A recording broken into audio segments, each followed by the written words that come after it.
everybody, and welcome to Forever Rugby on Forever Sports. And some breaking news: Jacques Nienaber has officially announced his first ever Springbok squad. The first time the Springboks will be in action since their World Cup victory back in 2019 against Georgia. And there will be 3 new faces in the 23. 2 debutants will be starting, as well as 1 off the bench. Some very, very exciting players. A couple of players being ruled up because they are currently isolating, so not the squad that they would have really ideally would have wanted to have named, but still a very, very strong squad. Some key players.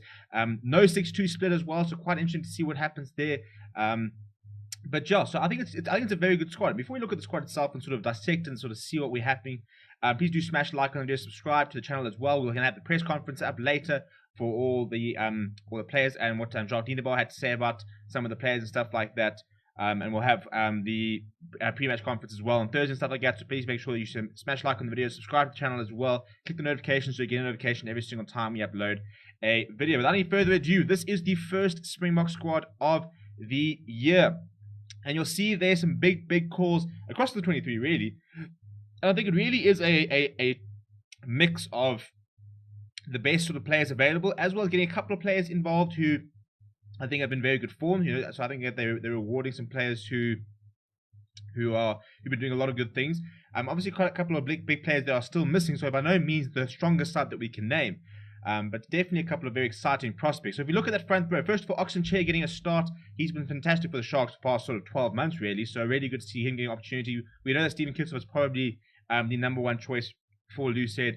Just like Francois Herbert, currently is probably the #1 choice for Tati. But Oxenchair and Trevor Nyakane will start on Friday and give an opportunity for them to sort of stake their claim. I'm very excited to see what Trevor Nyakane does. I think that he could very well have been our #1 tight head during the World Cup had he managed to stay fit. And I think that when he's fit, he is our best tight head in the country. And Bongi Manambi will start, so Malcolm Marx will come off the bench. Bongi has really done well to cement that #1 spot and that hooker. He's become very reliable. He's a very good line out. He nails the set pieces, and I think as a result, we're so lucky to be able to have 2 of the best hookers in the world in our 23. So it really is a flip of a coin as to who you're going to back.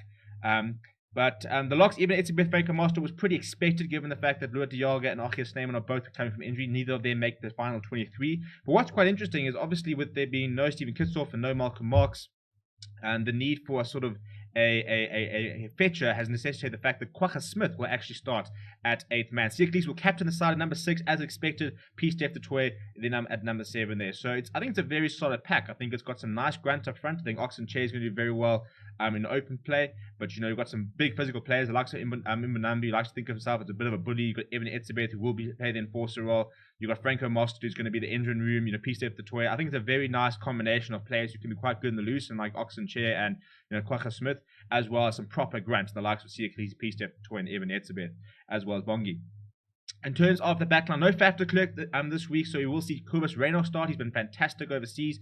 Really has been pushing for a starting lineup spot, so really interested to see that he gets rewarded with a start, and Herschel Youngsters will come off the bench for him as well. But the 2 debutants are on the wing. Apollo FASSI will start at #11 and Roscoe SPECMAN at #14. It sounds like Apollo FASSI was not in line to start. Makazola Mapimpi was supposed to start at 11 on Friday, but he and Lekanya were both close contacts with a COVID-19 case, and as a result are currently self-isolating. The Springboks are currently now in a very strict bio bubble, so hopefully this will be the last sort of week that they will have any issues there, as long as the bubble does not get compromised. There's been a lot of talk about the fact that the bubble isn't really working and stuff like that, but I think that it hasn't really been a strict bubble, but they're now going into a very strict bubble, so now we'll hopefully see the end of any such issues. So the centre pairing will be France, Steyn, and Jesse Creel. Jesse Creel also not originally in line to start, but has come in because of Lekanya and France Steyn.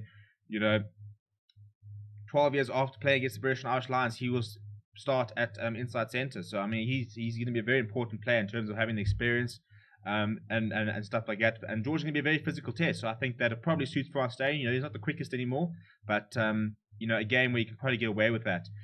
Very excited to see Roscoe SPECMAN. It looks like he was always in line to debut at 14. So very keen to see him. And Billy Rue will marshal those 2 on their debut at fullback. He's such an important player for the Springboks. Somebody that really is, I think, highly unappreciated because people sort of, are quick to sort of bounce on it, jump on his areas, but don't understand how, as a playmaker, he often sort of dovetails with Andre Pollard is a fantastic player to have in that fullback role. Off the bench, a very, very strong bench. Malcolm Marx even kicks off in France Malherbe. That's a fantastic pack to be able to bring on in the sort of 55th minute. Marvin Uri gets the nod back in the Springbok fray. A very solid option. You kind of know what you're getting with Marvin Uri. You know, nothing spectacular, nothing sort of always world class, but a very solid defender, a very competent line-out jumper. And then Jasper Wiese will get his debut off the bench. Somebody who's being sort of tipped to be that Dwayne Vermeulen replacement, just in terms of, you know, being big and physical and hard running. He's been phenomenal in the Premiership, and that's why he's been recalled. He's kind of sort of just forced himself into selection.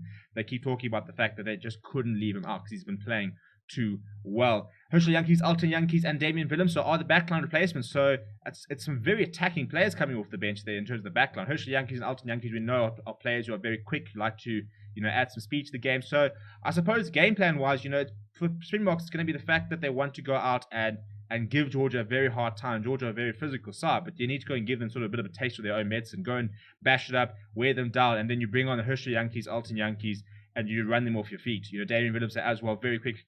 He covers a lot of positions, so it's very nice utility back there with France Steyn. So, but it also is not a 6-2 split, so, you know, you don't have to worry too much about him having to cover too many positions. So Alton Yankees can cover, you know, number 10, and then Damian Willems will cover the rest of the sort of backline. But what we can see, for example, is I'll be surprised if France Steyn plays a full game. So what I wouldn't be surprised is if we saw Alton Yankees coming on for France Steyn and Andre Pollard shifting to the centres, and I think Damian Willems will probably replace, you know, somebody like FASSI.